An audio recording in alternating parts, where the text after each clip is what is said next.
it's Avery. And Sam, what's good, South Valley Nation? Now please stand for the pledge. I pledge allegiance to the flag of the United States of America and to the republic for which it stands, one nation, under God, indivisible, with liberty and justice for all. Our first story today is about gaming addiction. Hey, let's go over to Sean and Carson. Morning Eagles, I'm Carson. And I'm Sean from the Eagle News First Hour. Today in our story, we're talking about the topic gaming addiction. You learn about the following three things: effects of gaming addiction, games causing them, and what world health officials are doing about it. Today we will begin our story by telling you about the effects of gaming addiction. Gaming addiction can cause obesity, sleep deprivation, poor grades in schools, and seizures in a small percentage of people. Video game addiction is described as an impulse control disorder. The average teen spends 13 hours a week on video games.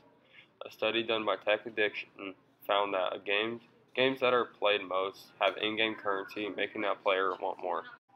A comprehensive study from the Journal of Health shows that gaming disorders are linked to greater levels of loneliness, anxiety, depression, sleeping problems, social problems, and many other psychological social problems.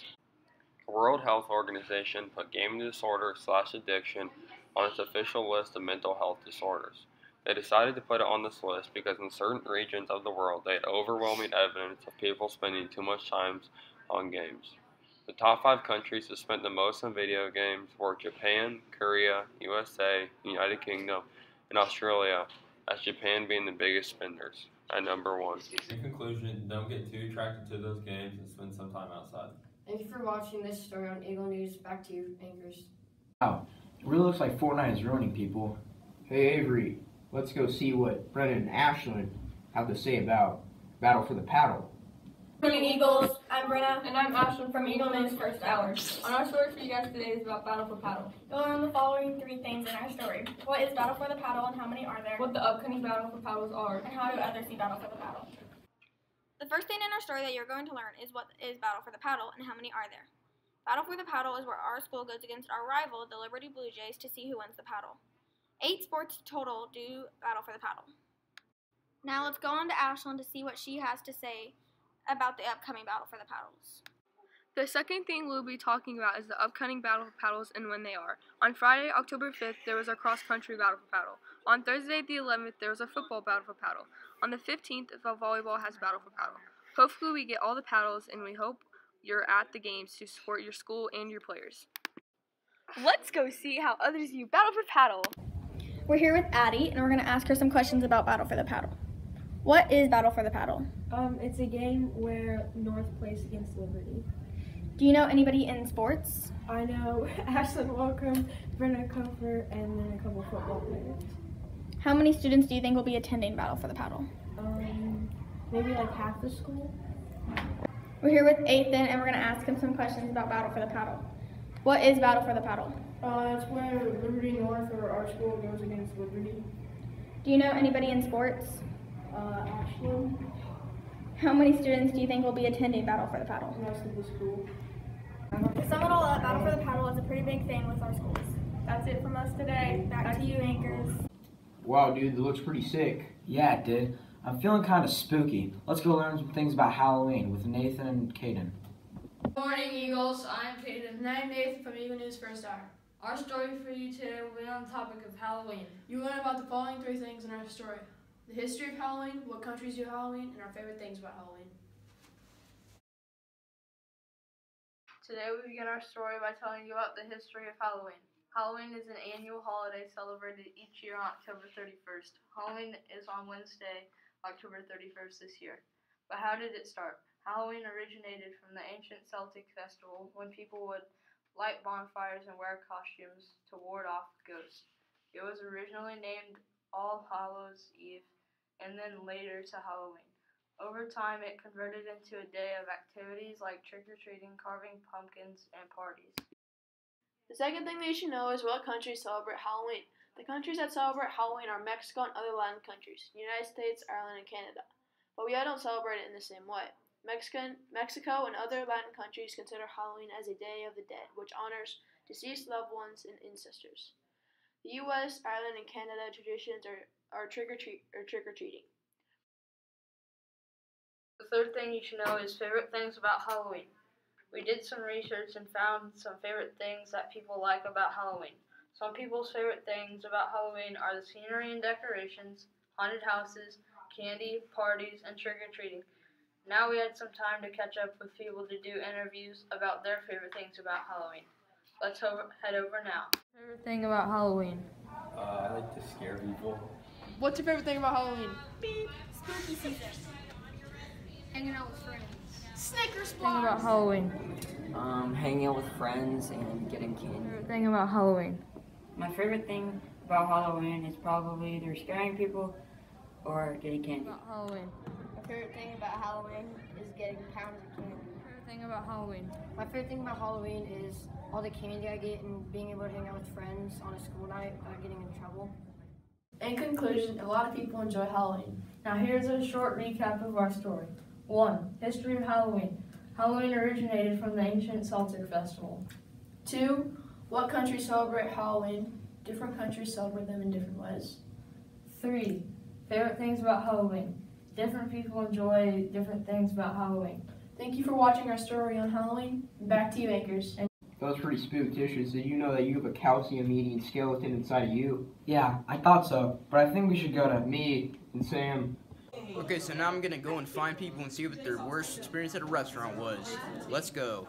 Okay, so what's the worst restaurant you've ever been to, and what was your experience? Rock and Run, because I found like 3 hairs in my chicken sandwich. Experience at a restaurant. You know, one time I was at my local Steak and Shake and a cockroach jumped out of the wall. Okay, so what was your worst experience at a restaurant? My worst experience at a restaurant. I will tell you, most of the teachers in the building know this story, but if you've not heard this story, you have to hear it to actually believe it. So my worst experience was at Buffalo Wild Wings right here in Liberty, and we went out to eat. We were sitting at the table, we had already gotten our drinks, and we were waiting to order our food. As we were sitting there, and it was my husband and my 2 children, as we're sitting there, something falls onto our table, and we're all very like, what was that? We lift up the menu, and there was a mouse that fell from the ceiling onto our table. I screamed. It was very traumatic. However, there was someone from South Valley, believe this or not, who actually saved the day, caught the mouse. It was all good, and the restaurant took care of that, but I will not be returning to Buffalo Wild Wings due to the fact that a live mouse fell onto our table and scurried all around. Wow, those are some pretty sad stories, so now let's go on to your local Yelp and look at some other people's opinions.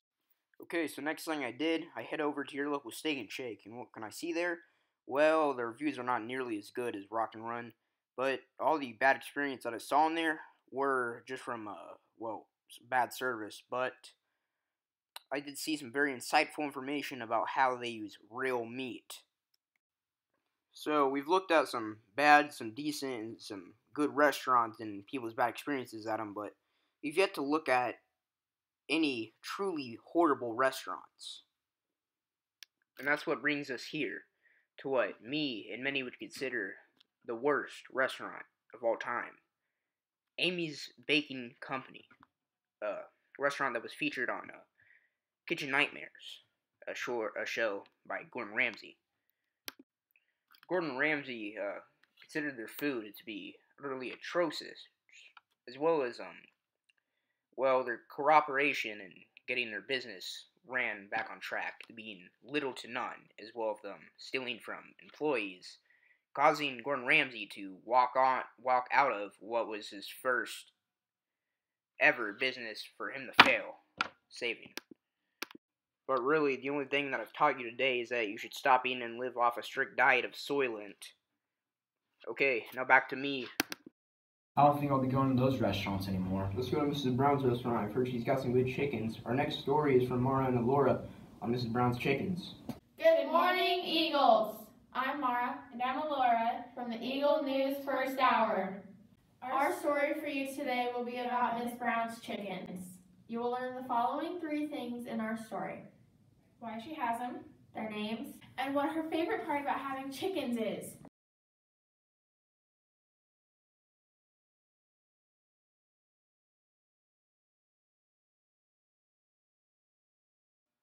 Miss Brown wanted to have chickens because she grew up with chickens and wanted to have them when her kids were young. Their names are Biddy, Crybaby, Red, Grace, and Freckle. Mrs. Brown was unable to think of the other 3 names. Her favorite part about having chickens is getting the eggs and seeing how entertaining they are. She also enjoys watching them do funny things. Would you guys want to have a chicken as a pet? No. No. If you got a chicken, though, would you dress it up in sweaters? No. Maybe. Why? It'd be fun. Would you like to have a chicken as a pet? Sure. Would you dress it up in like chicken sweaters if you did? Probably not. Did you know that Miss Brown has chickens? Yes. Would you want a chicken? No. What would be the best part about having a chicken? There's no fun part about having a chicken. What would be the worst part? I don't know, cleaning up the mess. I grew up on a farm, and so it was always kind of a dream of mine to get chickens when my kids were young. Probably my whole life. I was really, really young when I had them as a child, and so really since then, we have 8. We actually chose to get 8 completely different kinds. So when you see pictures, you'll see that all 8 of them are completely different, which is kind of fun. I think they just started laying eggs, and so that has been super exciting to go out every day and see how many eggs that they're laying. But it's just fun. They're so funny to watch. So I think they're entertainment to us. I think with any, pet or farm animal, it's just, it doesn't matter how cold it is. It doesn't matter how hard it's raining. You still have to go out and feed them and take care of them. And so I think that's the only negative. It's not so much that I want them to. It's just fun to think about chickens running around with sweaters on. I mean, who wouldn't get a good laugh at that? We do. Don't tell the other ones, but Grace is probably our favorite. She's got the best personality. I never thought chickens could have a personality, but she does. And so Grace is probably our favorite. I would say Crybaby. That's why she has her name. She purposely will separate herself from the other ones and cry and whine so that all of her sisters will follow her, and then she will creep off and do it again so that they have to follow her around. So very, very early on, she got her name, probably within the first few days of having her, actually.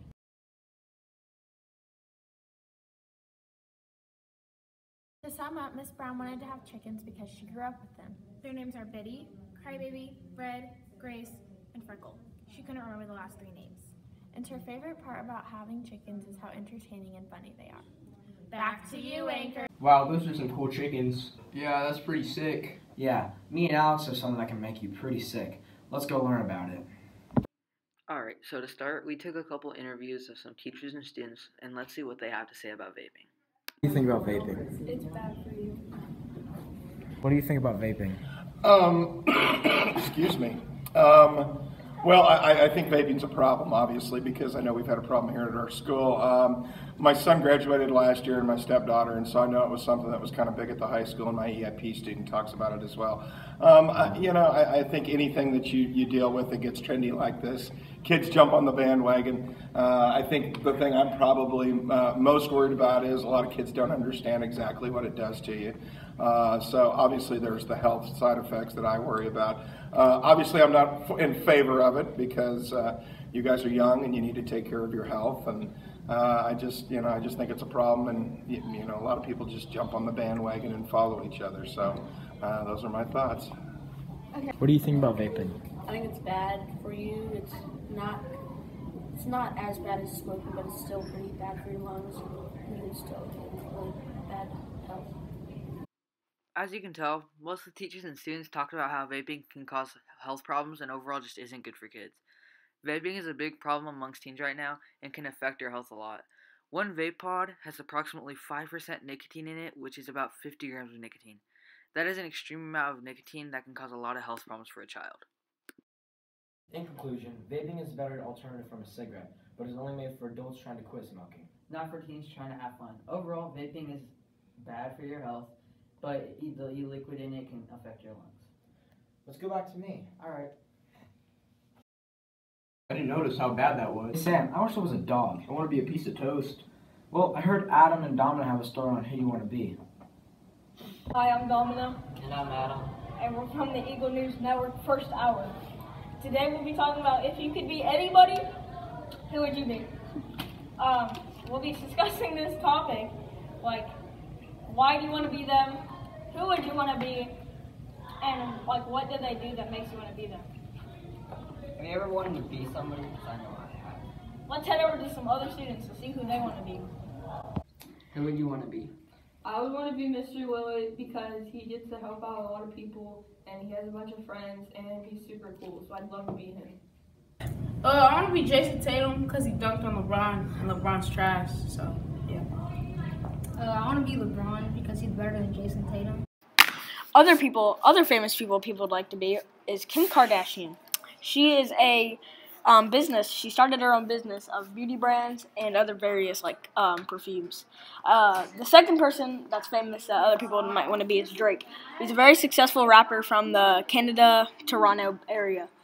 And the third person is Jimmy Fallon. He's a very funny comedian. He hosts his own TV show. And he's just a very liked person because he's funny.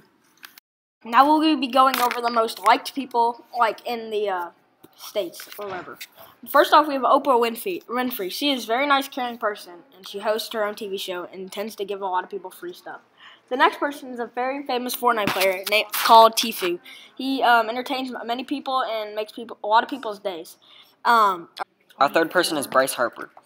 He's a very good baseball player and plays for the Nationals. He also inspires a lot of kids to play baseball and practice. In conclusion, everybody has somebody they want to look up to because obviously if they're a good person, good looking, and they make money, it's whatever you want to be. So that's it. Hey Sam, I wish I could be Thanos. I wish I could be Pepsi Man. Oh, let's go to Lauren and Arianna learn about heroes. Good morning, Eagles. I'm Lauren. And I'm Aaliyah from the Eagle News First Hour. Today, our story will be on heroes. You will learn the following 3 things: what a hero is, who people's heroes are, and why they are their heroes. Heroes can be anyone from army people to superheroes, but no matter who your hero is, they're always there to motivate you and help you along the way. My hero would be my sister. My mom.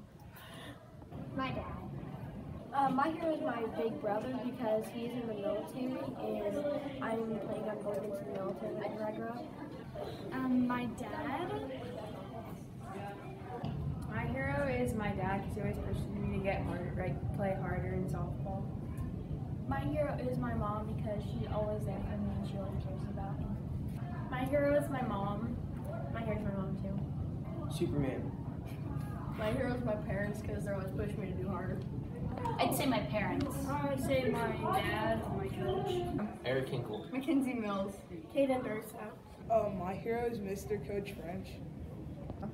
Probably my dad.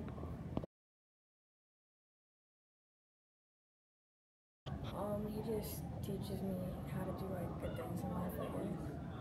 He's my hero because he's a good PE coach. I think my hero is important because she is always there when I need her, and she's always there to listen to everything I have to say. I can look up to her, and she kind of is my role model. They're important to me because my dad helps me learn. Well, because you can count on them to do things that you can't. They can tell you to do better and do better things. They provide a sense of inspiration and provide at times that you cannot. Yeah, my hero teaches me to be respectful of my manners.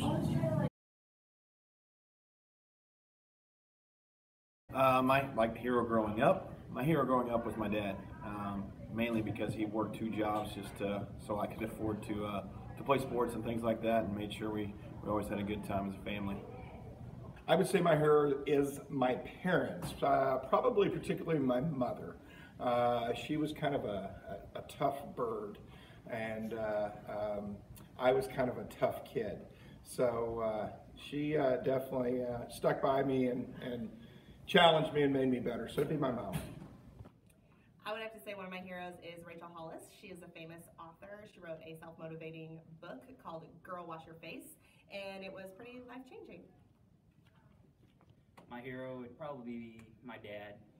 He's taught me, you know, what it's like to be a man, the things that you're supposed to do in life, and just set a good example for me. Your hero. Who's your hero? Superman. Captain American. Who's your hero? Superman. Superman. Stop. Story today, you should have learned who people's heroes are, what a hero is, and why they are their heroes. And thank you for watching our story on heroes. Back to you, anchors. Next story. Sadly, that was the last story. Rip. Peace out, South Philly Nation.